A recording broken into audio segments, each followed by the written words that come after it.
Joining me now is former White House Chief of Staff and Senior Advisor of Bondi Partners, Mick Mulvaney.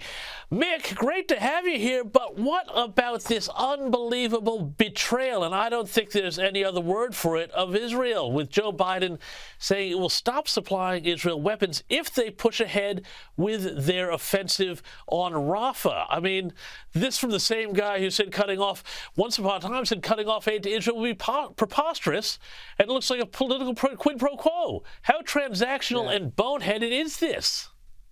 It's political, James. And keep in mind, Donald Trump was impeached for much less than this when he temporarily froze aid to Ukraine because of corruption. This is bizarre, but this is political. And here's what Joe Biden's trying to do. He's trying to have it both ways. There are elements of the Democrat Party that want to support Israel, and there are elements of the Democrat Party that do not want to support Israel. And he's trying to do both. Keep in mind, the Democrat support for the aid package that Biden is now withholding was tremendous in the United States House of Representatives and the Senate. But on the other side of the equation, he does have these protesters and college campuses, young voters threatening not to vote for him. And let's not forget, we've talked about it in this program before, the block of Palestinian American voters in some swing states, including Michigan. So, as is so often the case, he's trying to have it both ways, and he's getting killed on both sides for it.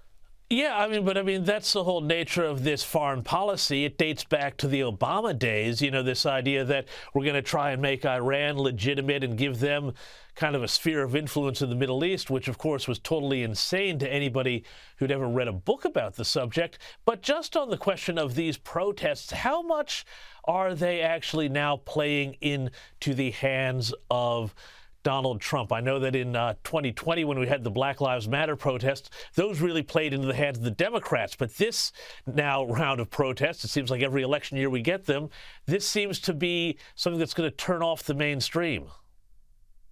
Yeah, I had a fascinating conversation with a group of my Democrat and Republican friends in Washington just this week. And what it seems to remind everybody, of course, nobody remembers it anymore because of how long ago it is, but in terms of an academic sort of perspective, reminds everybody a lot of 1968 and the Vietnam War protests and how that disrupted the Democrat Party at that time and gave us 2 elections for Richard Nixon. When law and order became an issue, the Republicans did very, very well.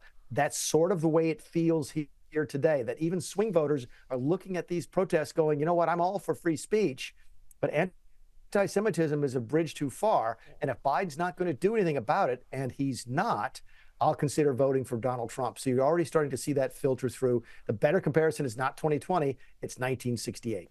Yeah, no, I think you're right about that. And also, there's also this other issue of turnout, too, because, of course, the Democrats have always relied so much on those young voters coming out. But, I mean, if a large block of young people are now calling him Genocide Joe, well, that's a problem for the Democrats, isn't it?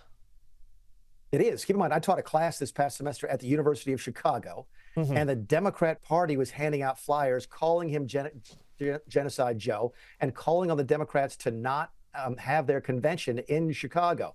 Keep in mind, where was the Democrat convention in 1968? Chicago. So if history doesn't repeat itself, but sometimes it does rhyme. This is a major, major problem for the Democrats, and it is hurting Joe Biden politically without question. Yeah, no, it is wild. And just back to the foreign policy side of it, too, and this great theme of betrayal of a U.S. ally.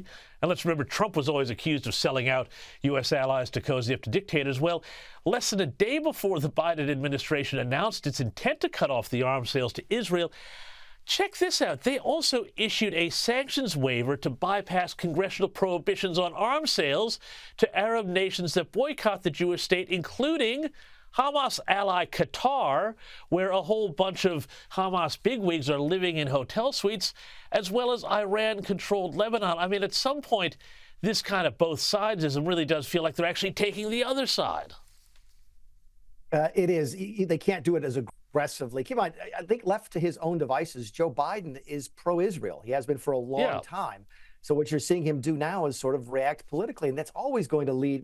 You have to be yourself if you're going to be the president of the United States. And he's, again, trying to be himself and be something else at the same time. The deal, that news broke here in the last 24 hours, and it's absolutely all over the news here about how people were upset enough about not funding Israel, not giving them bombs. It was the lead editorial in many of the newspapers here today. But then to find out in the next breath that he was going ahead and allowing sales to Qatar and to Lebanon is really got him in hot water. And you're right. It sort of looks like, he says to himself, well, I was pro-Israel for a while. Now I'm going to be anti-Israel and see if I can get away with it.